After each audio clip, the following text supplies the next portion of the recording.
দর্শক, আপনারা আছেন অসময় টিভির সাথে, আর আমি রিপোর্টার কাকা। আর আজকে আমরা নিব এমন একজনের ইন্টারভিউ যে নিজে একজন উদ্যোক্তা, বাংলাদেশের একজন সফল ব্যবসায়ী, যার এই সমাজে মান সম্মান বিন্দু পরিমাণেও নাই, যে নির্লজ্জ, বেহায়া, পশুর থেকেও নিকৃষ্ট। তার মানে দর্শক, আপনারা বুঝতেই পারতেছেন আমি একজন কাপড় ব্লগারের ইন্টারভিউ নিতে আসছি। তো চলেন দর্শক বৃন্দ, সেই বউ ব্যবসায়ীর বাড়ির ভিতরে ঢুকি। বাবা রে বাবা, ফেসবুকে নষ্টামি করে কত বড় বাড়ি বানাইছি। এই তোমরা কারা? আর এদিকে কই যাইতাছো? আঙ্কেল, আমরা ইন্টারভিউ নিতে যাইতেছি। বাসার মেন গেটে লেখা দেওয়া নাই যে এই বাসায় কুত্তা আর ফেসবুকের হলুদ সাংবাদিক প্রবেশ নিষেধ। বাইরে হইন থেকে। বাংলাদেশের সবগুলাকে পিসি তোরা দিলে অতগুলো পিসি হইব না যতগুলো ফেসবুকে হলুদ সাংবাদিক আছে। কোন একটা নিউজ পাইলেই হইছে কুত্তার মতো জিবলা বাই করে আয় পড়ে। আঙ্কেল, আপনি ভুল ভাবতেছেন, আমি ফেসবুকের কোনো হলুদ সাংবাদিক না, আমি অসময় টিভি থেকে আসছি। TV channel. সরি বাবা। আচ্ছা আঙ্কেল, এই বাড়ির মালিক আপনার কি হয়? আমি তো ওর বাবা। কি বলেন আঙ্কেল, আপনি একজন কাপড় ব্লগারের বাবা? আচ্ছা আঙ্কেল, আপনি যে একজন বউ ব্যবসায়ীর বাবা, এতে আপনার অনুভূতিটা কি? ওয়াক্ফ লজ্জা করে। আমি তো সমাজে মুখই দেখাইতে পারি না। এর লেগে আমার কেউ জিগাইলে আমি কই দিয়ে আমি কামলা দিয়ে খাই। আমার কোনো পোলাপান নাই। আঙ্কেল, আপনি এভাবে বলতে পারেন না। যত যাই হোক, আপনি তো একজন সফল বউ ব্যবসায়ীকে জন্ম দিয়েছেন। জন্ম তো আমি দিতে চাই নাই, আসলে ওটা ভুলে হয়ে গেছে। দুষ্টা তো আর আমার না, দুষ্টা হইলো ওই ঘরের রেখে ফার্মেসি খোলা ছিল না। যাই হোক আঙ্কেল, উনার জন্মের পর থেকে একজন সফল বউ ব্যবসায়ী হয়ে ওঠার গল্পটা যদি একটু বলতেন। এই গল্পটা অনেক অভিশপ্ত, আজকে থেকে বহু বছর আগের কাহিনী। আল্লাহ, আজকে যেন আমার একটা পোলা হয়। আমার স্বপ্ন, আমার একটা পোলা হইলে আমি ওরে মুকেশ আম্বানির মতো বড় ব্যবসায়ী বানাবো। আমিন। কংগ্রাচুলেশন, আপনার জেলে সন্ধান দিছে। আলহামদুলিল্লাহ, আমার দোয়া কবুল হইছে। কিন্তু একটা সমস্যা আছে। ওর রিপোর্ট দেখে যেটা বুঝতে পারলাম, ওর মাথায় তো ব্রেন নাই, ব্রেনের জায়গায় গু আছে। আর ওর মাথার জায়গায় পাছা, আর পাছার জায়গায় মাথা। আর এটা থেকে বোঝা যায় ওর কোনো লজ্জা শরম থাকবো না। বড় হওয়ার পর ও একটা নির্লজ্জ বিহায় হইব। ডাক্তার সাহেব, এখন এই সমস্যার সমাধান? I am extremely sorry, medical সায়েন্সে এখন পর্যন্ত এই রোগের কোনো চিকিৎসা বের করতে পারে নাই। ভবিষ্যৎ বাবা, অনেক বিপদে পড়ে আজকে আমি আপনার কাছে আইছি। আমার একটা পোলা হইছে, ডাক্তার কইছে ওর মাথায় মগজ নাই, ওর মাথায় ঘু। আর ওর নাকি মাথার জায়গায় পাছা হইছে আর পাছার জায়গায় মাথা। এর লেগে ওর নাকি কোনো লজ্জা শরম থাকবো না। আমার স্বপ্ন হইলো আমি আমার পোলারে বড় একটা ব্যবসায়ী বানাবো। কিন্তু এগুলা দেখার পর তো মনে হইতাছে ও বড় একটা টিকটকার হইব। বাবা, আপনি কিছু একটা করেন। তুই কান দিস না বচ্চ, এখনই আমি তোর পোলার ভবিষ্যৎ দেখতাছি। আই এম ব্যাক, ধিমো এবার কাপড় ব্লগার করে ঠেক। চিন্তা করিস না বচ্চ, আমি এইমাত্র তোর পোলার ভবিষ্যৎ দেখলাম। তোর পোলা বড় একজন সফল ব্যবসায়ী হইব। টাকা কামানোর জন্য তোর পোলা সবকিছু করব, এমনকি নিজের মান সম্মান পর্যন্ত বিলিয়ে দিব। যাক বাবা, তাহলে আমার পোলারে আমার ব্যবসায়ী বানানোর স্বপ্নটা পূরণ হইব। কিন্তু বাবা, আপনি তো আমার এইটা কইলেন না যে আমার পোলা বড় হয়ে কি ব্যবসা করব। বউ ব্যবসা করব। যতটুকু কইছি আমি আর কইতে পারবো না। ওরে ধর্ম দিয়ে আমি এক পাপ করছি, ওর কাহিনী কইয়ে আমি আর পাপ কামাইতে চাই না। আস্তাগফিরুল্লাহ, নাউযুবিল্লাহ। পোলাপান বলে এত খারাপ হয়? কাপড় ব্লগার কো নাম মুহে নিছি, এখন যে আবার আমার উযু করতে হইব। আস্তাগফিরুল্লাহ, নাউযুবিল্লাহ। দর্শক, একজন বউ ব্যবসায়ীর বাকি সফলতার কাহিনীটা আমরা তাদের মুখ থেকেই শুনবো। চলেন দর্শক, আমাদের মাঝখানে আছে দেশের সবচাইতে স্বনামহীন বিশিষ্ট বউ ব্যবসায়ী সম্রাট। আমাদের লজ্জা শরম নাই, তাই আমরা বউ ইচ্ছা খাই। তো ভাই, আপনি কাকে ভাবিরে তো দেখতাছি না। আমরা একটু বাইরে গেছিলাম তো, আপনার ভাবি বোরকা পরা ছিল, তাই ওরে বোরকাটা খুইলে আসতে বলছি। কারণ বোরকা পরা অবস্থায় ইন্টারভিউ দিলে ইন্টারভিউতে ভিউ কম আসবে। তো দর্শক, আমাদের ভাবি পরহেজগার মানুষ, বাইরে গেলে বোরকা পরে, পর্দা করে। আরে ওই রকম কিছু না, আসলে বোরকা ছাড়া বাইরে গেলে সবাই ওরে চিনালায়, তারপরে গালাগালি করে। ওই তো চলে আসছে। ভাবি, আপনি আমার পাশে বসলেন যে? আর এই সমস্যা নাই, আমি কাপড় ব্লগারে বউ না। ভিডিওর বিয়ের জন্য আমি যাত্রার সাথে বসতে পারি, যাইতে তাই করতে পারি। বেবি, তুমি ওনার কোলে উঠে বসো। কোলে উঠে বসলে এই ইন্টারভিউটার ভিউ আরো বেশি হইব। আরে না থাক, এত ভিউয়ের দরকার নাই, আমরা ইন্টারভিউতে ফিরে যাই। তো আপনার কাছে আমার প্রথম প্রশ্ন, আপনি কিভাবে এই বউ ব্যবসা শুরু করলেন? দেন, এই বউ ব্যবসার যাত্রাটা এতটা সহজ ছিল না। আমি ছোটকাল থেকে ছিলাম একটা অকর্মা, গাধা ব্যাককল। আমার ব্রেন ছিল আমার পুটকিতে, তাই আমার দিয়ে কোনো কাজকর্ম হইতো না। যেই চাকরি করতে যাইতাম ওই জায়গায় খালি লাত্তেই খাইতাম। তাই আমি মানসিক ভাবে অনেকটা ভাঙা পড়ি। তারপরে একদিন আমি আমার প্রিয় শায়কের একটা ওয়াজ শুনলাম যে যদি তুমি কোনো মেয়েকে দেখে মানসিক শান্তি পাও, দ্যাটস ইনাফ ফর ইউ। তারপরেই আমি খুঁজে পেলাম আমার মানসিক শান্তি। আর ওরার আমার ভিতর একটা জিনিসের মিল আছে, কি জানেন? কি? আমরা দুইজনেই নির্লজ্জ বেহায়া। আর বিয়ের শুরুতে আমাদের আর্থিক অবস্থা তেমন একটা ভালো ছিল না, আর ব্যবসা করতে তো পুঁজি লাগে, আমার কাছে ব্যবসা করার মতো পুঁজিও ছিল না। তখনই আমার মাথায় আসে একটা বিজনেস প্ল্যান, যে ব্যবসা করতে কোনো পুঁজির প্রয়োজন হয় না, শুধু একটা বউ থাকলেই চলে। আর এমনি ব্যবসায় তো লস খাওয়ার সম্ভাবনা থাকে, কিন্তু এই ব্যবসায় লস খাওয়ার কোনো চান্সই নাই, খালি সফলতা আর সফলতা। সেইটাই হচ্ছে এই বউ ব্যবসা। আর তারপর থেকেই আমরা শুরু করি এই কাপড় ব্লগ, আর আজ আমি একজন সফল বউ ব্যবসা। ভাই দর্শক জানতে চাই আপনার এই সফলতার পিছনে আপনার বইয়ের অবদান কতটুকু? আরে পুরো অবদানই তো আমার বউয়ের। এই কাপড় ব্লগে সফল হইতে গেলে শুধু আপনার একার নির্লজ্জ হইলেই হইব না, আপনার বউয়েরও হইতে হইব নির্লজ্জ। বউ যত বেশি নির্লজ্জ, কাপড় ব্লগে তত বেশি ভিউ। এই যেমন ধরেন আমি যদি এখন ওরে কই যে জামাটা খুইলা লাও, ক্যামেরার সামনে জামা খুইলা লাইবে 1 সেকেন্ডও ভাববো না। আরে বেবি এখন খুইলো না, এটা তো আমাকে ক্যামেরা না, জামা খুলবা খেলে আমাকে ক্যামেরার সামনে, ভিউ বেশি হইব। আমাকে লজ্জা শরম নাই, তাই আমরা বউ ইচ্ছা খাই। তো ভাই আমরা শুনেছি কিছুদিন আগে ভুলবশত আপনাদের একটি লিঙ্ক ভাইরাল হয়েছিল, এই বিষয়ে যদি কিছু বলতেন। ভাই আজকে আপনার একটা গোপন কথা কই, লিঙ্কটা তো ভুলে ভাইরাল হয়নি, ওই লিঙ্কটা আমরা দুইজন মিলে ইচ্ছা করে ভাইরাল করছি, তাই না বেবি? বেবি দুইজনে ভিডিওতে এত নষ্ট আমি করলাম, ভিডিওর ভিউ বাড়ানোর জন্য নির্লজ্জের সর্বনিম্ন স্তরে নেমে গেলাম, তারপরেও তো ভিডিওর ভিউ বাড়তাছে না। আমা করে কেউ চিনে না, আমগো কোনো টাকা ইনকাম হয় না, অভাবের সংসার, দিন আনি রাইত খাই, এইভাবে আর কতদিন চলবো? বেবি একটা জিনিস খেয়াল করছো, ইদানিং কিন্তু লিঙ্ক ভাইরাল হয়, আর যাদের লিঙ্ক ভাইরাল হয় লিঙ্কের সাথে সাথে কিন্তু তারাও ভাইরাল হয়ে যায়। আর ভাইরাল মানে ফেসবুকে মিলিয়ন মিলিয়ন ভিউ, আর ভিউ মানে টাকা। তো কি বলো তুমি আমি মিলা যে মোবাইল দিয়ে একটা দুষ্ট ভিডিও রেকর্ড করছিলাম, ওটা ভাইরাল করে দেই? জান এই কথাটা তো অনেক আগে থেকে আমি তোমারে বলতে চাইতেছিলাম, কিন্তু বলি নাই, তুমি কি না কি মনে করো। আরে আমি কি মনে করব, কাপড় ব্লগ করি মানে আমি তোমার থেকে বেশি বেহায়া। ওইটা তো আমি জানি, কিন্তু ভিডিওটা ভাইরাল হয়ে যাওয়ার পর আমরা মানুষের কাছে কি জবাব দিব? আরে বলবো আমাদের মোবাইলটা হারিয়ে গেছিল, তারপর কেউ না কেউ ভাইরাল করে দিছে। ডান। বেবি আমাদের লিঙ্ক তো ভাইরাল হয়ে গেছে, আর লিঙ্ক ভাইরাল হওয়ার পর আমাদের ফেসবুকের প্রত্যেকটা ভিডিওতে মিলিয়ন মিলিয়ন ভিউ, আর আমাদের ফ্যান ফলোয়ারও কমেন্ট করতেছে। দেখি কি কমেন্ট করছে। আপনাদের এই ভিডিওটা ভালো লাগছে, এরপরের লিংকের জন্য অপেক্ষায় রইলাম। ওইদিকে দেখবো সবাই আমাদের খেলা, আর এইদিকে চলবো আমাদের পেজে লাইক আর ভিউয়ের মেলা। এইটাই তাহলে আসল কাহিনী। হ্যাঁ, কিন্তু এই ক্লিপটা আবার ইন্টারভিউতে দিয়েন না, এডিটের সময় এই ক্লিপটা কাইটে দিয়েন। কিন্তু এটা তো লাইভ চলতাছে। আর কি এর ওইটা লিঙ্ক, ওইটা তো একটা শিক্ষণীয় ভিডিও, ওইটার মাধ্যমে আমরা যুব সমাজকে শিখাইছি যে কিভাবে আপনারা লিঙ্ক ভাইরাল হওয়ার পরেও আমাদের মতো সুইসাইড না কইরা অসম্মানের সাথে এই সমাজে বেঁচে থাকতে পারবেন। আচ্ছা ভাই, এই লিঙ্ক ভাইরাল হওয়ার পর পাবলিক আপনাদেরকে কিভাবে নিয়েছে? আর একেবারে পজিটিভলি নিছে। এই দেন আমাকে ভিডিওর কমেন্ট যাইতেছে, এই যে একজন কমেন্ট করছে, কুত্তার বাচ্চারা তোরা এখনো সবার সামনে মুখ দেখাত কেমনে? আরে এটা তো আমাকে হেটার, আপনি এর পরের কমেন্টটা পড়েন। ভাই আগের 2 মিনিট 91 সেকেন্ডের ভিডিওটা একটু ছোট হয়ে গেছে, এরপর 1 ঘন্টার একটা ভিডিও দেখতে চাই। এই আপনি পরবর্তী প্রশ্ন নেবেন। তো মানুষ বলে কাপড় ব্লগারদের কন্টেন্ট নাকি সবচাইতে খ্যাত কন্টেন্ট, জঘন্য কন্টেন্ট, তো এই বিষয়ে আপনার মতামত কি? কে বলছে? আমাদের কাপড় ব্লগারদের কন্টেন্টই তো সবচেয়ে কোয়ালিটিফুল কন্টেন্ট। আমাদের কন্টেন্ট গুছানো, শিক্ষণীয়।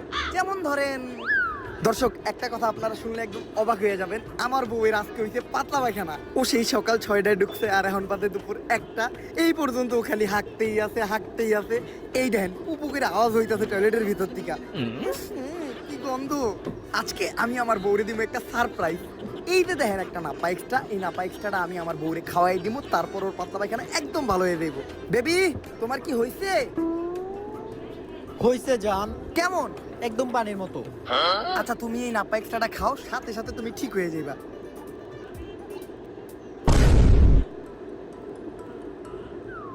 কাম হয়ে গেছে, সারপ্রাইজ। আপনারা ভাবতেছেন যে অজ্ঞান হয়ে পইরা গেল কে, আসলে ও অজ্ঞান হয়ে পইরা দেয় নাই। এই প্যাকেটে নাপা এক্সট্রার বদলে ছিল একটা ঘুমের ওষুধ, এইটা ছিল আপনাদের জন্য একটা সারপ্রাইজ। এখন এই ঘুমের ওষুধ খাওয়ার পর ও আরামে ঘুমাইবো, আর ঘুমানোর পর মানুষের টয়লেটে যাওয়ার কোনো চিন্তা থাকে না, তাই ওর পাতলা পায়খানা একদম সমাধান। এই ভিডিওটা যদি ভালো লাগে ফটাফট লাইক, কমেন্ট আর ফলো দিয়ে দেন পেজটা। আসলে আপনাদের কন্টেন্ট অনেক কোয়ালিটিফুল, বুঝি না মানুষ সহ্য করে কেমনে। এই আপনি পরবর্তী প্রশ্ন করেন। আচ্ছা ভাই, আমি যতটুকু শুনেছি আপনাদের প্রত্যেকটি কন্টেন্টই নাকি স্ক্রিপ্টেড, এই কথাটা কতটুকু সত্য? এইটা একদম ভুল কথা। আমরা কোনো স্ক্রিপ্টেড ভিডিওই বানাই না। দৈনন্দিন জীবনে আমাদের সাথে যা ঘটে ওইটাই আমরা ভিডিওর মাধ্যমে তুলে ধরি। যেমন ধরেন একদিন আমার বউয়ের পশ্চাৎ দেশে একটা গোটা হইছিল। গাইস, আপনাদের ভাবির জন্য আপনারা সবাই দোয়া করবেন। আপনাদের ভাবির পশ্চাৎ দেশে একটা গোটা হইতে। এই আমার গুটা তো অনেকদিন আগে ভালো হয়ে গেছে গা। আরে ভিডিও বানাইতাছি। ও ব্যথা, আমার বাঁচাও। এই দেখেন আপনাদের ভাবি ব্যথায় কাতরাইতাছে। প্রথমে গোটাটা এত ঢুকছিল, তারপরে বড় হইতে হইতে এত বড় হইতে। আপনারা যারা আপনাদের ভাবির পশ্চাৎ দেশের গোটাটা দেখতে চান তারা 1000 কমেন্ট করেন। 1000 কমেন্ট হইলে আমি আপনাদের ভাবির পশ্চাৎ দেশের গোটাটা দেখাবো। আর গোটাটা এতই ভয়াবহ রূপ নিতে, এই যে দেখেন আপনাদের ভাবির পশ্চাৎ দেশের নিচে একটু আরামের জন্য পালিশ দিতে হইতে। ও ঠিক মতো বইতে পারে না, ঠিক মতো পশ্চাৎ দেশটা কোনো জায়গায় রেখে শুইতেও পারে না। তাই এখন আমরা হাসপাতালে যাবো আপনাদের ভাবির মাথার সিটি স্ক্যান করাইতে। চলেন।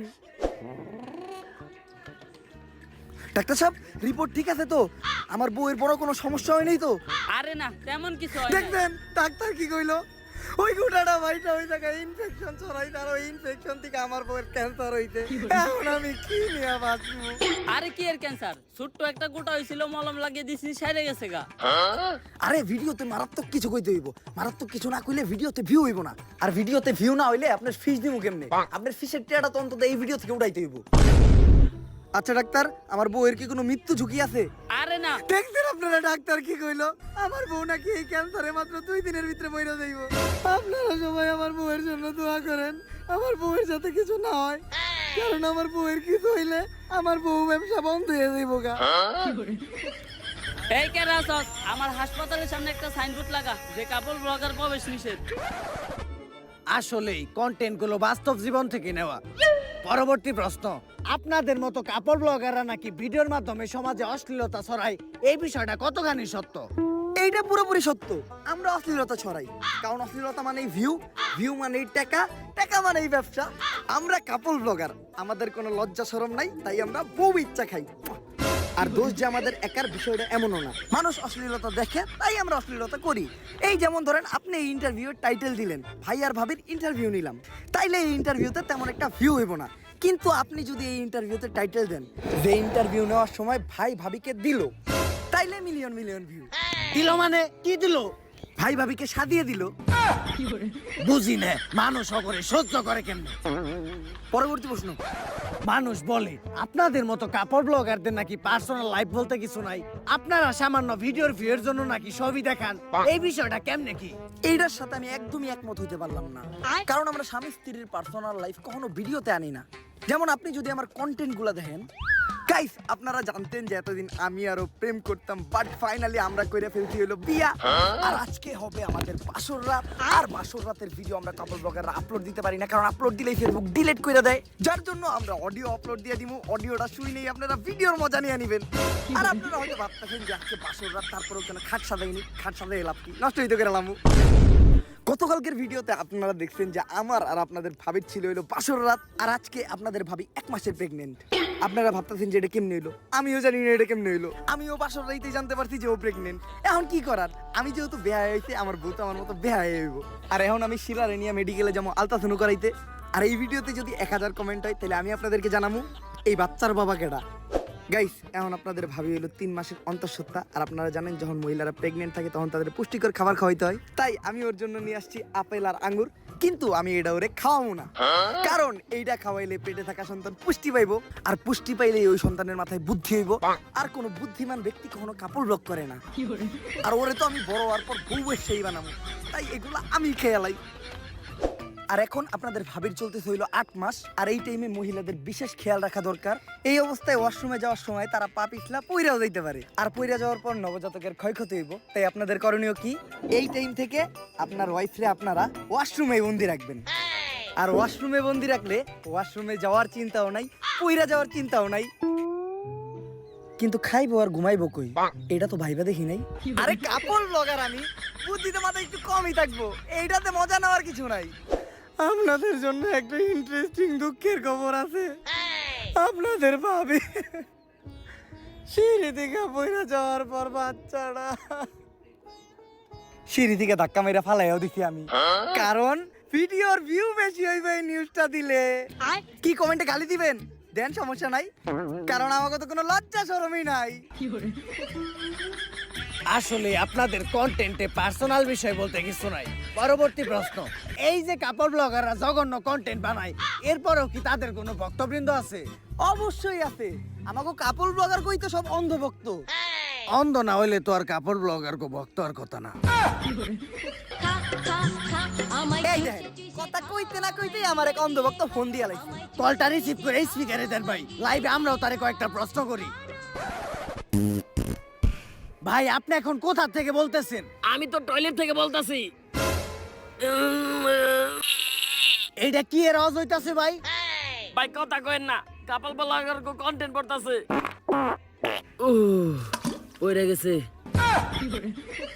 আচ্ছা ভাই, আপনি কি প্রতিদিনই কাপড় ব্লগ দেখেন? প্রতিদিনই দেখি, তা সকাল রাত্রে 2 বেলা। খালি সকাল আর রাত্রে কে? কারণ সকাল আর রাত্রে আমি টয়লেটে যাই, আর টয়লেটে যাই আমি কাপল ব্লগ দেখি। কারণ কাপল ব্লগ না দেখলে আমার আগা ক্লিয়ার হয় না। এই যে এখনো আমি টয়লেটে কাপল ব্লগ দেখতেছিলাম আর হাঁটতেছিলাম। আচ্ছা ভাই, আপনি কি কাপড় ব্লগ দেখে শুধু কি আগায় ক্লিয়ার করেন নাকি অন্য কিছু করেন? এইটা ভাই ভালো প্রশ্ন করছেন। এখন তো বিয়ে হয়ে গেছে, এখন শুধু আগাটাই ক্লিয়ার করি। যখন সিঙ্গেল ছিলাম তখন কাপল ব্লগ দেখে বা আমাদের কাজটা চালাইতাম। যে ভিডিও বানাই তারা দেখলেই খারায় যায়, মানে গায়ের পশম। দেন একটু ভাবির কাছে দেন। এই নাও। হ্যালো ভাবি বিগ ফ্যান। কিন্তু ভাবি ইদানিং কি ভিডিও বানাইতেছেন দেখে তো আগের মতো ফিল পাই না। আরে আমরা তো চাই সব দেখা রাইতে, কিন্তু ফেসবুক তো ভিডিও রিমুভ করে দেয়। আরে চিন্তার কোনো কারণ নাই, সামনে আমরা কাপড় ব্লগাররা ডাইরেক্ট ওয়েবসাইটে খুলবো, আর ঢুকতে ভিপিএনও লাগবো না। অপেক্ষা রইলাম, তাইলে এখন রাখি, কারণ কাপল ব্লগ দেখে আমার বাকি আগাটাও ক্লিয়ার করা লাগবো। আপনি পরবর্তী প্রশ্নে যান। আচ্ছা, আপনারা যে কাপড় ব্লগের নামে নষ্টামি করেন, আপনাদের ফ্যামিলি কেমন সাপোর্ট দেয়? সাপোর্ট দেয় মানে আমাকে কাপড় ব্লগের ক্যামেরাই তো ধরে আমার মা। আমার ক্যামেরা অন করছেন, ফ্রেম ঠিকঠাক ভাবে আইতাছে তো? বাবা তুই একটু সোজা খারা, তাহলে ক্যামেরা একটু সুন্দর লাগবো। আর বৌমা তুমি তোমার মানজাটা বেঁকা করে দাঁড়াও, তাহলে পুলারা ভিডিওটা দেখে মজা পাইবো। আর তুমি ভিডিও তো উন্না পড়ছো কে? তোমার না কতবার কইছি ভিডিও করার সময় উন্না পারবে না, উন্না ফেলাও। ভিউ একটু বেশি হইবো, যত ভিউ তত টাকা। নাও মা, এখন ভিডিও শুরু করো। আচ্ছা, এই বিষয়ে ভাবির মা কিছু বলে না? ওর মা কি কইবো, আমাকে সব ভিডিওর স্ক্রিপ্ট দিতে লাগে ওর মা। আমরা কাপল ব্লগার, তাই আমাদের সম্মান দিয়া লজ্জা দিবেন না, কারণ আমরা সম্মানের যোগ্যই না। এই তোমাদের ডায়লগ গুলা তো হইতাছে না, তোমাদের ডায়লগ গুলা আর একটু অশ্লীল হইতে হইব, কারণ যত বেশি নেগেটিভিটি তত বেশি ভিউ, আর ভিউ মানেই টাকা। আর জামাই বাবাজি, আমার এই মেয়েরে কিন্তু তোমার এমনি এমনি দেয় নাই, আমার এই মেয়ের চেহারা পয়সা তোমার কোটিপতি হইতে হইব। আর এই নাও তোমাদের নতুন স্ক্রিপ্ট, যত ধরনের বেহায়াবো না সব এই স্ক্রিপ্টে আছে। আম্মা, খালি আপনারা আমারে পাশে থেকে সাপোর্ট দিছিলেন দেখা আজকে আমি একজন সফল বউ ব্যবসায়ী। পোলাপান নির্লজ্জ হওয়ার পিছনে যে বাবা মার কতটুকু অবদান থাকে, এটা শুধুমাত্র কাপড় ব্লগারদের বাবা মারে দেখলেই বোঝা যায়। আর ওরা আম্মু স্কিপ দেয় দেখে আমাদের কাপড় ব্লগগুলা এত ইমোশনাল হয়। আমিও তো একবার কাপড় ব্লগ দেখছিলাম, এত ইমোশনাল, একদম পানি বের হয়ে যায়, কিন্তু চোখ দিয়ে না। তাইলে কোন দিয়া কাকা? ওইটা তোমার কাকিরে যায় জিগাইও। আচ্ছা, পরবর্তী প্রশ্ন। এই যে বউ ব্যবসা করে আপনি এত সফল, তো কোথাও গেলে কাপড় ব্লগার হিসেবে মানুষ আপনাকে কেমন সম্মান দেয়? সম্মান তো প্রচুর দেয়, তাই না বেবি? প্রচুর।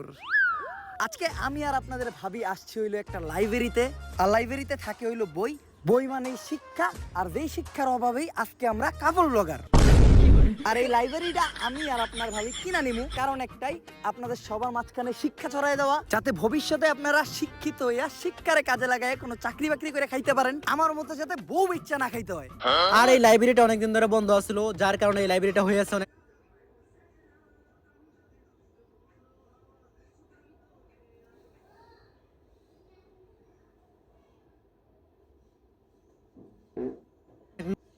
নোংরা এবং আবর্জনা যুক্ত, একদম আমাদের কাপড় ব্লগারদের ব্রেইনের মতো। তাই চলো যেন আমরা আগে লাইব্রেরিটা পরিষ্কার করি। তার আগে আসেন লাইব্রেরির মালিকের সাথে।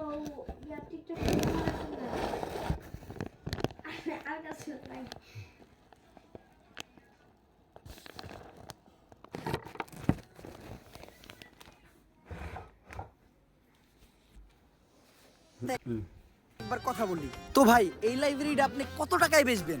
আমি তো কোনো কাপড় ব্লগারের কথা আমার লাইব্রেরি বেচুম না। কেন ভাই, বোর্ডে লেখা বরস নাই? কুত্তা হল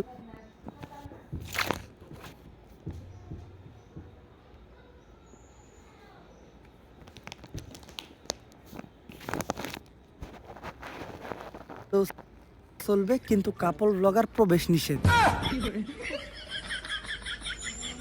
একবার খালি আমার লাইব্রেরিতে একটা কাপল ব্লগার ঢুকছিল,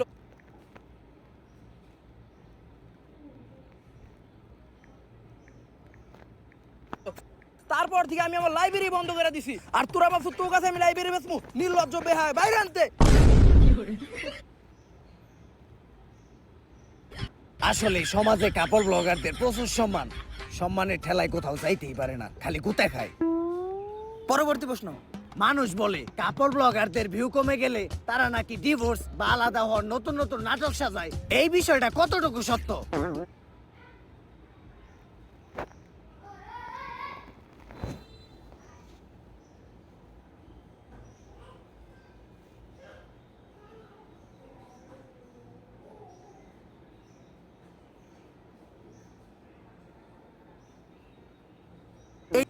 এটা একটা ঠাড়া বড় মিছা কথা। যারা এই ধরনের নাটক শুধু ভিউয়ের জন্য করে, তাদের মতো জঘন্য মানুষ এই দুনিয়াতে নাই। আমরা তো কোনোদিন ভিউয়ের জন্য এই ধরনের নাটক করলাম